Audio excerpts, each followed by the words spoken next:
నమస్తే, welcome back to Suman TV. Present మనతో పాటు ఉన్నారు అనలిస్ట్ మందర కృష్ణారెడ్డి గారు. నమస్తే సార్. నమస్తే అమ్మా. సార్, ట్రంప్ తీసుకున్నటువంటి H1B వీసా నిర్ణయాలు ఏదైతే ఉన్నాయో, మరి భారతదేశంలో ఉండేటటువంటి ఈ పెళ్లిళ్ళు కూడా రద్దు అయ్యే దిశగా కూడా వెళ్తున్నాయి అని అంటే ఏం చెప్తారు మీరు? వాస్తవంగా ట్రంప్ రెండోసారి అధికారంలోకి వచ్చిన తర్వాత సంస్కరణల దిశగా వెళుతున్నాడు. తన ఎలక్షన్లో వాగ్దానం ఇచ్చిన దాని ప్రకారంగా తమ దేశంలో ఉండే వాళ్ళకే ఎక్కువగా ఉద్యోగాలు దొరకాలని, ఇక్కడ ఉన్న వాళ్ళకే అవకాశాలన్నీ కలగాలని, బయట నుంచి ఎవరైనా వస్తే వాళ్ళ వల్ల ఈ దేశానికి ఎంతో కొంత ఉపకారం జరగాలి, మేలు జరగాలి. వాళ్ళ డబ్బన్నా ఇక్కడ తీసుకొచ్చి ఇక్కడ వాళ్ళు పరిశ్రమలు పెట్టి తద్వారా కొంతమందికి వాళ్ళు ఉద్యోగ ఉపాధి అవకాశాలు కల్పించాలి. లేకపోతే వాళ్ళ టెక్నాలజీ వల్లనైనా కొంత ఏదైనా మెరుగైనటువంటి ఫలితాలు రావాలి. వాళ్ళ నాలెడ్జి మనకు బాగా ఉపయోగపడాలి. అలాంటి మేధావులైనటువంటి వాళ్ళు మాత్రమే ఈ దేశానికి రావాలి తప్ప ఇక్కడున్న డబ్బుని వాళ్ళ దేశానికి పంపించేటువంటి వాళ్ళు మాకు అక్కర్లేదు. ఇలాంటి వాళ్ళందరినీ మేము ఏరి పారేస్తాం అన్నట్టు కంకణ కట్టుకొని అసలు వలస వచ్చినట్టు వాళ్ళు ఎక్కడికున్నారో ఏరి వాళ్ళకి సంఖ్యలు వేసి మరీ తీసుకెళ్ళి దేశాలు వదిలిపెట్టి వెళ్ళిపోయినట్టు సంఘటనలు మనం చూసాం. అంతకుముందు అమెరికా మోజు విపరీతంగా ఉండేది. అమెరికా పెళ్లి కొడుకునే పెళ్లి కూతురు అంటే ఎగిరిగంతేసే పరిస్థితులు ఉండేవి. అమెరికా సంబంధాలు అంటే దానికోసం ఆపర్చునిటీస్ ఎవరిస్తారా అని దానికోసం ప్రయత్నం చేసిన వాళ్ళ సంఘటనలు చాలా ఉన్నాయి. అంటే అమెరికా అనేది ఒక డ్రీమ్, ప్రపంచంలోనే ఒక అలాంటి డ్రీము, ఈస్ట్మన్ కలర్ డ్రీమ్ లాంటి డ్రీమ్ అది. ఆ డ్రీమ్ను ఒక్కసారిగా చెదిరిపోయే పరిస్థితి ఏర్పడింది.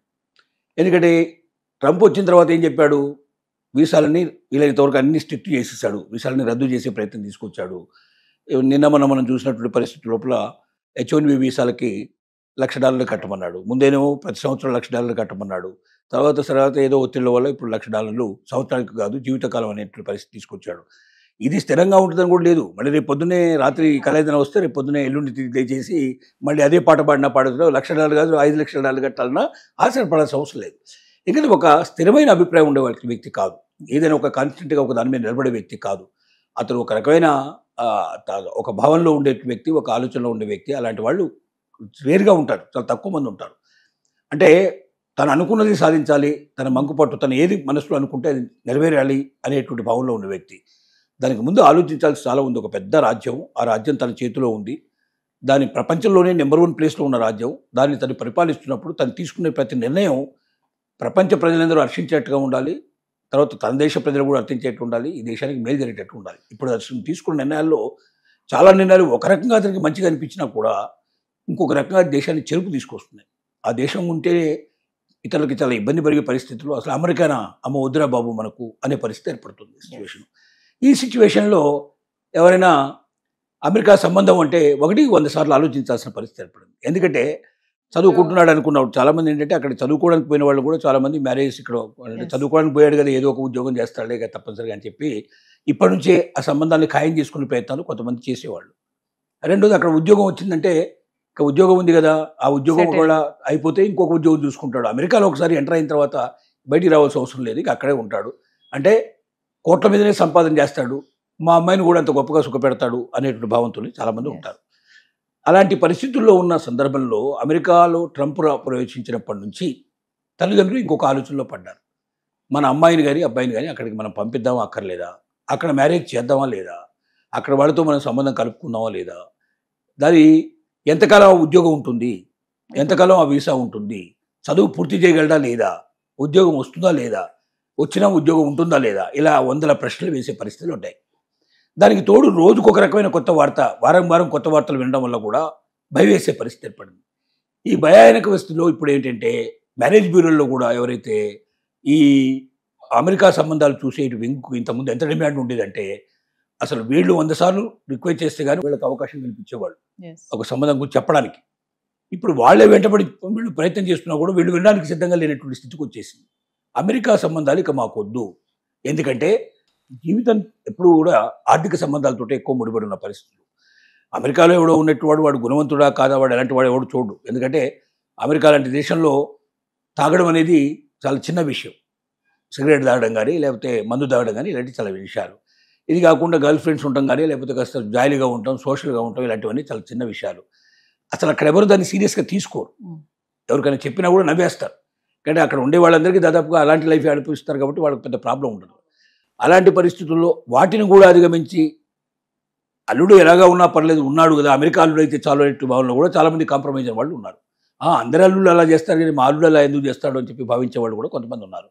ఇలా అనేక రకాల ఆలోచనలతోటి అమెరికా సంబంధమే కావాలని కోరుకుని పట్టుబట్టి మ్యారేజ్ బ్యూరోల చుట్టూ తిరిగి, లేదా అమెరికాలో వాళ్ళు తెలిసిన వాళ్ళకి ఎవరికైనా చెప్పి వాళ్ళ వెంటబడి వేధించి కూడా అలాంటి సంబంధాలు చూసేటువంటి ప్రయత్నాలు చేశారు. ఇప్పుడు మాత్రం రివర్స్ అయ్యే పరిస్థితి ఏర్పడింది. అమెరికా సంబంధమా మాకొద్దు బాబు అనేటువంటి ఏర్పడింది. ఎందుకంటే స్థిరంగా లేని జీవితం, ఎప్పుడు ఊడిపోతుందో తెలియనట్లు ఉద్యోగం, ఎప్పుడు అయిపోతుందో ఎప్పుడు వెళ్ళిపోతుందో తెలియని వీసా, ఎప్పుడు మారిపోతుందో తెలియదు. అంటే ట్రంప్ ఆలోచనలు బట్టి అక్కడ వాళ్ళ జీవితాలు ఆధారపడి ఉన్నాయి. ఒక వ్యక్తి తీసుకునే నిర్ణయాల మీద ఇన్ని లక్షల కోట్ల మంది విద్యుత్ జీవితాలు ఆధారపడి ఉన్నాయి. కాబట్టి ఇలాంటి ఒక స్థిరమైన నమ్మకం లేనటువంటి వాటి కోసం మనం ప్రయత్నం చేయడం అనవసరం. ఇలాంటి దాంట్లో మనం పోయి మన అమ్మాయిను అబ్బాయిను అక్కడ రిస్క్ తీసుకునే పరిస్థితి తీసుకెళ్ళి కుదేలమైన పరిస్థితి ఏర్పడి అక్కడ ఒకవేళ మధ్యలో అన్ని ఊడిపోతే, ఉద్యోగం లాంటివి ఊడిపోతే మళ్ళీ ఇండియాకి తీసుకురావడం అంటే వచ్చిపోయే ఖర్చులు విపరీతంగా అయిపోతాయి. ఇక్కడికి వచ్చి స్థిరపడడం కూడా కష్టమైన పరిస్థితి ఏర్పడుతుంది. దీనికన్నా ఇక్కడే ఎవరినొకరిని చూసుకొని మనం సంబంధాన్ని ఖాయం చేసుకుంటే బెటర్ అనే నిర్ణయానికి వచ్చారు. సార్, ట్రంప్ తీసుకునే ఈ సడన్ క్విక్ డెసిషన్స్ వల్ల చాలా వాటిపైన ప్రభావం ఉంటుంది కదా సార్? ప్రతి దాని మీద ఇప్పుడు మీరు దానికి సంబంధించిన విషయం ఉంది. ఇంతకుముందు గర్భిణీ స్త్రీలు చాలా మంది అమెరికా వెళ్ళేవాళ్ళు దీనికోసం ప్రత్యేకంగా. అక్కడ డెలివరీ అయిపోతే అమెరికన్ సిటిజన్ అయిపోతాడు.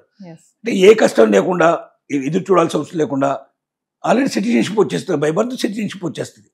బిడ్డకు సిటిజన్షిప్ వచ్చినప్పుడు ఆ బిడ్డను చూసుకోవడానికి కనీసం 5 ఏళ్ల పాటు 10 ఏళ్ల పాటు బిడ్డ పెరిగేప్పుడు తల్లికి కూడా ఖచ్చితంగా వీసా ఇవ్వాల్సిన పరిస్థితి ఏర్పడుతుంది. ఆ వీసా ఇచ్చిన తర్వాత ఆమె వాళ్ళ సిటిజన్షిప్ కోసం అప్లై చేసుకుంటుంది. కాబట్టి బిడ్డ ఉన్నప్పుడు తల్లికి కూడా వీసా ఇచ్చేటువంటి పద్ధతులు దాదాపుగా అక్కడ ఖాయమయ్యే పరిస్థితి ఏర్పడింది. అంటే బిడ్డ పేరు మీదుగా అమెరికా లోపల స్థిరపడే అవకాశం పుష్కలంగా ఉన్నప్పుడు చాలా కుటుంబాలు ప్రపంచం అంతా వచ్చి చాలామంది అక్కడ డెలివరీ కావడానికి గర్భిణీ స్త్రీలు, కొంతమంది అయితే ఈ ఇమిగ్రెంట్స్ ఎవరైతే ఉన్న ఇల్లీగల్ ఇమిగ్రెంట్స్ ఆ దేశ సరిహద్దులు దాటి తుపాకీ దెబ్బలకు కూడా కొన్నిటికి రెడీగా నిలబడి పోతే బతికితే మాత్రమే లోపలికి పోతే అమెరికాలో అయిపోతాను కదా భయంతో ధైర్యంతో అలా వచ్చిన వాళ్ళు చాలామంది ఉన్నారు. ఇప్పుడు ఏమైంది, అలా భర్తీ చేసిన వాళ్ళు ఎవడు అమెరికన్ సిటిజన్ కాదు అని చెప్పి ఒక కనుపోటుతో పొడిచి పారేశాడు. దాంతో గర్భిణీ స్త్రీలు అమెరికాకు రావడం మానేశారు. ఒకటి అయిపోయింది అలాగా. ఇప్పుడు పెళ్లిళ్ళకి సంబంధించిన విషయం మనం ఇట్లా చూస్తున్నాం, ఉద్యోగాలకు సంబంధించిన విషయం అట్లా అయిపోయింది, చదువుకు సంబంధించిన విషయం అట్లా అయిపోయింది. ఇంకేముంది, ఉద్యోగం కోసం పోవాలి, చదువు కోసం పోవాలి, అక్కడ సిటిజన్షిప్ అనేది తీసుకోవడానికి పోవాలి. ఈ 3 దారులు మూసేసిన తర్వాత ఇక అమెరికా పోవడం దేనికనే విషయంతో వెళ్ళాలనే ఆలోచన కూడా పూర్తిగా తొలగిపోయింది. మానవ జీవితం మీద అన్ని దేశాల మీద ఎంతో కొంత ప్రభావం దీన్ని తప్పనిసరిగా పడింది.